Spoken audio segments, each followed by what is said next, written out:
Serge Daniel, bonsoir. Alors, Abou Al-Husseini, c'est un ancien juge islamique de la région de Tombouctou. Est-ce que vous pouvez nous parler de son parcours?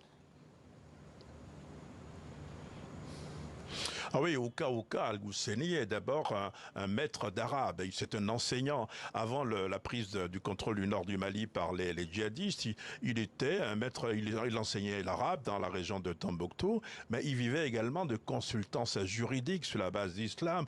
Il réglait les problèmes de divorce, les problèmes d'héritage notamment, et puis arrive 2012, la prise du contrôle du nord du Mali par les djihadistes. Il est nommé tout-puissant juge islamique de Tombouctou. C'était le numéro 2, le numéro 3 de la région en termes de puissance, et c'est lui qui rendait justice. Et on se souvient par exemple qu'il avait ordonné à ce qu'on ampute par exemple les mains d'un jeune qui avait commis un larcin. Et puis arrive l'intervention Serval, il est arrêté par les forces de sécurité, il est transféré dans une prison à Bamako, la capitale malienne, mais il sera libéré plus tard dans le cadre d'un échange de prisonniers effectué par le gouvernement malien et les groupes armés du nord du Mali. Alors, Serge, il y a actuellement près de 2000 écoles qui sont fermées au Mali, en particulier dans l'extrême nord du pays, qui est encore sous la coupe des djihadistes.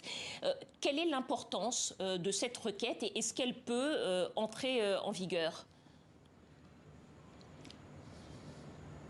Ah oui, elle est importante. Il y a plus de 200 écoles fermées dans la région de Tombouctou, sur 700 écoles. Et les observateurs estiment que les conditions qu'ils posent, les conditions drastiques qu'ils posent, notamment l'application le port de voile, la séparation des élèves de sexe opposé, pourraient être acceptées. Par exemple, aujourd'hui, c'est une journée de légitimité traditionnelle au Mali. On célèbre, on honore, par exemple, les chefs traditionnels.